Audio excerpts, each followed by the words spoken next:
السلام عليكم ورحمة الله. من الفضائية الإريترية نقدم لكم نشرة الأخبار والمستهل بأبرز العناوين.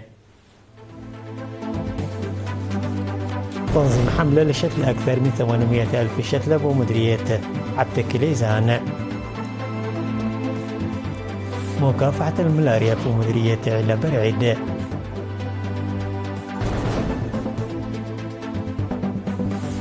دورة تدريبية للمهنيين الزراعيين في عصب.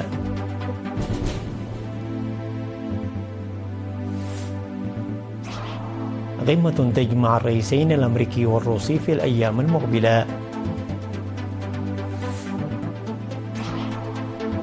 إسرائيل تقرر خطة للسيطرة الكاملة على قطاع غزة.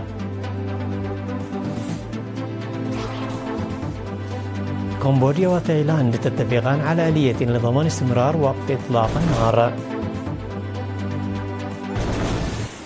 إلى التفاصيل. تم تنظيم حملة تشجير يشارك فيها المواطنين والطلاب المشاركون في حملة التنمية الصيفية لزراعة أكثر من 800 ألف شتلة بمديرية عتكليزان. وأفاد مدير المديرية العقيد يمانو برادون أنه تم تنظيم أنشطة نفيرة على مستوى إدارات الضواحي ومشاركة الطلاب برامج تشجير واسعة النطاق بدءا من شهر يوليو المنصرم. وأوضح مسؤول الفرع الزراعة بالمديرية السيد سهية قبرمتين أن المشتل الواقع في عتكليزان يساهم في إنجاز برامج التشجير التي تنظم بمبادرة من مواطنين المديرية المعروفين بحبهم للتشجير، بالإضافة إلى مشاركة الطلاب في 9 مراكز ببرامج الحملة الصيفية. وذكر السيد صهيب في الختام المواطنين لمتابعة الشتول المزروعة لضمان نموها وتشجير المنطقة. دعا مدير عام قسم الخدمات الاجتماعية بإدارة الإقليم الأوسط العقيد قبر يوهنس ولا قرقيس إلى تعزيز مشاركة المجتمع في حملة التنمية الصيفية التي تنفذ بمشاركة طلاب المدارس الثانوية من أجل البرامج الفاعلة. وذكر الإدارات أثناء زيارة تفقدية لسير برامج التنمية الصيفية في مديريتي قال نفع وسرجغان أنه من الضروري اهتمام القرى بمراقبة ومتابعة البيئة المجاورة، خاصة تلك التي يمكن تنميتها. وأوضح مسؤول المؤسسة التعليمية بمديرية قال نفع الأستاذ دانيال سلمون بدوريه عن مشاركة 1128 طالب في 3 مدارس ثانوية في الأنشطة التنموية ب8 مراكز، مضيفا بأنه تم حفر أكثر من 30 ألف حفرة للتشجير وزرع 26 ألف شتلة، بالإضافة إلى بناء حوالي 58 ألف متر من القوانات الحوضية وصيانة 6442 مترا أخرى. وأضاف ممثل سلطة الغابات والحياة البرية السيد تشفى جابرتول برهان أن الأعمال شارفت على الانتهاء نتيجة عمل الطلاب بتفان وإخلاص. في غضون ذلك قام منتسبي المكتب المركزي لقيادة الشرطة الإريترية بأسمار وشرطة الإقليم الأوسط يومي 7 و8 من أغسطس الجاري بأعمال نفير جماعي في منطقة مايد منت ببناء القنوات الحوضية. وأفاد أحد من صغو النفير ومسؤول فرع إدارة الأفراد المقدمة إلى برهان أنه تم إنجاز أعمال فاعلة خلال يومين بمشاركة حوالي 700 شرطي. يساهم مركز أبحاث علم الحشرات في علا برعيد بدور فاعل لمكافحة الملاريا. وقال خبير علم الحشرات في فرع وزارة الصحة في إقليم عسبة السيد منصور يونس أن المركز يقوم بإبحاث على أنواع وانتشار البعوض الناقل للملاريا والبعوض الناقل لأمراض الحميات. وأوضح توسع وتطور أنشطة المركز المقام قبل 10 سنوات وتمكن من التعرف في السنوات الثلاثة الماضية على 9 أنواع من البعوض. وذكر بأن نوع جديد من البعوض تم استكشافه وتختلف عن الأنواع المعروفة الأخرى التي تتكاثر في المياه الراكدة، كونها تتكاثر في كل حاويات المياه المنزلية وتقاوم المبيدات وأوضاع المناخ وتسبب في الحيلولة دون السيطرة على الملاريا. ودعا لتغطية المياه خاصة في المدن لمنع هذه البعوضة من التكاثر ودفن البرك واستخدام الناموسيات. نظم فرع الزراعة في إقليم جنوب البحر الأحمر الدورة التدريبية ل30 من أعضائه والمزارعين حول نظم المعلومات الاستراتيجية وشؤون التنمية الزراعية. تضمن تدريب المنظم في مدينة عصب فائدة الخرائط والمعلومات وتدريب أولي بشأن قراءة الGPC ومسح الأرض وأهمية الابتكار والتصنيع والزراعة الخالية من التربة والزراعة المصقرة. وأوضح مسؤول الزراعة في الإقليم السيد محمد عبد الرحمن أن الهدف من التدريب هو التعريف بأوضاع استخدام التربة وضمان تأمين الغذاء خاصة في استثنائية التربة في الإقليم. ودعا المشاركون إلى مواصلة مثل هذه التدريب خاصة لفائدة الزراعة الخالية من التربة في تنمية العلف الحيواني. نظمت الجمعية الوطنية للمكفوفين محاضرة لأعضائها في مديرية المنفرة بهدف تحسين أوضاعهم المعيشية يوم أمس 7 أغسطس. وذكر رئيس الجمعية السيد داوود فساهية في كلمته التي ألقاها في المحاضرة التي شارك فيها أعضاء الجمعية وممثلي المؤسسات الحكومية أن الجمعية تعمل على إيجاد سبل تحسين معيشة الأعضاء باستمرار، وأنها تعمل على مشروع تنظيم دورات تأهيلية وتقديم دعم مالي بالتعاون مع الشركاء. وشرح مستشار الجمعية السيد جبر مثقل فساهية أهمية تأسيس بيئات مناسبة تساعد المكفوفين على العمل والاعتماد على الذات برفع إنتاجيتهم، موضحا أنه يتم تنظيم دورات تساعدهم على الاستفادة من التقنيات الإلكترونية وأخرى حديثة. وذكر السيد جبر مثقل المكفوفين الذين شاركوا في المحاضرة أنهم تلقوا دعما ماليا ودورة في إدارة الممتلكات والموارد، وأن يستفيدوا ويستمر الدعم في الذي يقدم لهم مساعدة لذويهم. وأكد المشاركون استعدادهم للاجتهاد من أجل الاستفادة من الدعم والفرص التي تتاح لهم لتحسين سبل عيشهم. تم تخريج 237 شابا من ضمنهم 113 شابا بدورات مهنية مختلفة في مديرية عقردات، وشملت الدورات الحاسوب وفن التجميل وتركيب الأقمار الاصطناعية ومد شبكة الكهرباء بالإضافة إلى الإسعافات الأولية. وحث مسؤول فرع الاتحاد الوطني لشباب وطلبة إريتريا بالمديرية السيد ياسين محمد نور الخريجين على تطوير المهنة التي تلقوها بالعمل والتأثير على بيئتهم بإنتاجية، مشيرا لأن الدورات المقدمة هي جزء من الجهود الهادفة لتطوير كفاءة الشباب وتشجيع الإنتاجية كل في مناحي الحياة. وذكر الخريجون الجهات المعنية بتنظيم دورات مماثلة وتوسيعها بالإضافة إلى مضاعفة الشركاء لدورهم مع الاتحاد الشباب لضمان فعاليتها. وتم تقديم الشهادات للخريجين في ختام المراسيم التي حضرها الإداريين والمعنيين. نظم أمس في قاعة الكونفدرالية الوطنية للعمال حفل استقبال للدراج الأولمبي بنيام جرماي بعد عودته للبلاد إثر المشاركة في طواف فرنسا الدولي للدراجات الهوائية للعام 2025. وقال مفوض الثقافة والرياضة السفير زمر التقلي في المناسبة أن بروز إريتريا في منشط الدراجات الهوائية عبر دانيال تقلايمانوت ومرهاو قدوس يتواصل بواسطة بنيام جرماي، معربا عن ثقته في مواصلة هذا البروز والنجاح عبر الرياضيين الشباب في المحافل الرياضية العالمية.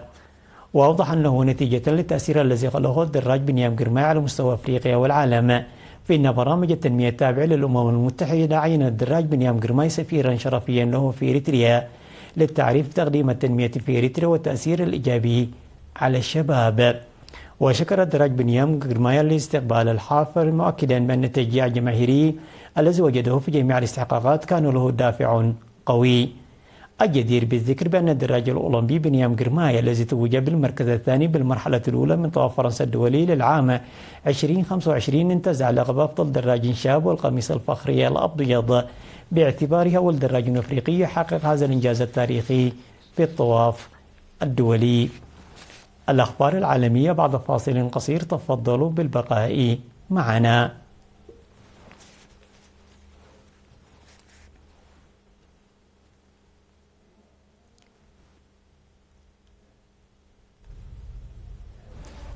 أعلن الكرملين عن الاستعداد لعقد قمة بين الرئيس الروسي فلاديمير بوتين ونظيره الأمريكي دونالد ترامب في الأيام المقبلة. وفي وقت لاحق رشح بوتين الإمارات العربية المتحدة كمكان محتمل للقمة المرتقبة التي ستكون الأولى من نوعها بين الزعيم الأمريكي والروسي منذ لقاء الرئيس السابق جو بايدن ببوتين في جنيف في يونيو من العام 2021. يأتي ذلك في حين يسعى ترامب إلى توسط لإنهاء الهجوم العسكري الروسي على أوكرانيا بعد فشل 3 جولات من المحادثات المباشرة بين موسكو وكييف في تحقيق أي تقدم نحو وقف إطلاق النار. ويبدو الطرفان الروسي والأوكراني متباعدين أكثر من أي وقت مضى في ظل الشروط التي حددها لإنهاء الصراع المستمر منذ أكثر من 3 سنوات.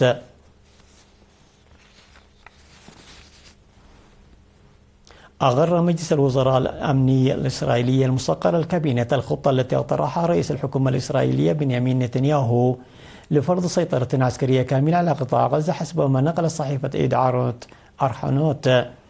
وقال صحيفة إذاعة أرحانوت أنه بعد أكثر من 10 ساعات من المشاورات المتواصلة قرر مجلس الوزراء التصويت لصالح مقترح نتنياهو بالسيطرة الكاملة على قطاع غزة رغم تحذيرات رئيس أركان الجيش من هذه الخطوة. وتمنح هذه الخطوة العسكرية التي تمت الموافقة عليها القوات العسكرية الإسرائيلية الضوء الأخضر للسيطرة على كامل مساحة قطاع غزة، في حين يقول الجيش الإسرائيلي أنه يسيطر حاليا على حوالي 3/4 غزة، فإن الخطة التي طرحها رئيس الوزراء الإسرائيلي تسعى للسيطرة على كامل أراضي القطاع بما في ذلك الأماكن التي يكتظ فيها أكثر من 2 فلسطيني أغلبهم نزحوا من مناطق أخرى في القطاع. اتفق كبار مسؤولي الدفاع في كمبوديا وتايلاند على السماح للمراقبين من رابطة دول جنوب شرق آسيا بتفتيش المناطق الحدودية المتنازع عليها والمساعدة في ضمان عدم استئناف الأعمال العدائية، وذلك عقب صراع مسلح استمر 5 أيام وانتهى بوقف إطلاق النار أواخر يوليو. وشهدت الدولتان الجارتان في جنوب شرق آسيا الشهر الماضي أصوات تصعيد عسكري منذ أكثر من عقد، بما في ذلك تبادل نيران للمدفعية وقارات جوية من طائرات مقاتلة وأودت بحياة 43 شخصا على الأقل وشردت أكثر من 300 ألف شخص على جانبي الحدود.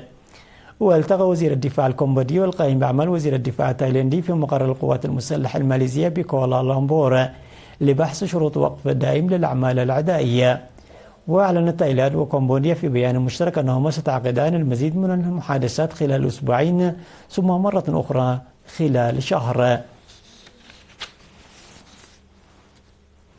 أعلنت الحكومة الإيطالية برئاسة جورجيا ميلوني عن منح الضوء الأخضر النهائي لأحد أضخم مشاريع البنى التحتية في تاريخ البلاد، بناء جسر عملاق يربط جزيرة صقلية بمدينة فيستنان جوفاني في كالابيريا بتكلفة تقدر ب 13.5 مليار يورو، ليكون الأطول في العالم من حيث الامتداد عبر قوس واحد. ويمتد الجسر المزمع بناؤه المسافة 3.7 كيلومترات فوق مضيق ميسينيا، وسيمتد إنشاؤه على مدى 10 سنوات بحسب ما أكد وزير النقل الإيطالي الذي وصف المشروع بأنه مترو معلق فوق البحر، مضيفا أن الهدف الحكومة هو إتمامه بحلول العام 2032 أو 2033. وتقول الحكومة أن المشروع سيساهم في تعزيز التنمية الاقتصادية في جنوب البلاد، حيث لا يزال التنقل بين صقلية والبر الرئيسي معتمدا على العابرات في رحلة تستغرق نحو 30 دقيقة.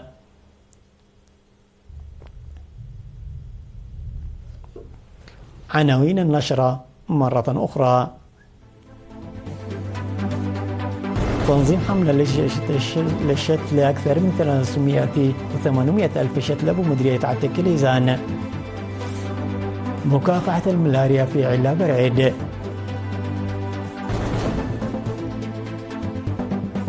دورة تدريبية للمهنيين الزراعيين في عصب.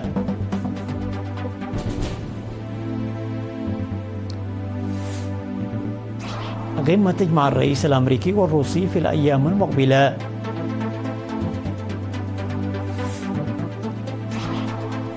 إسرائيل تغر خطة للسيطرة الكاملة على قطاع غزة.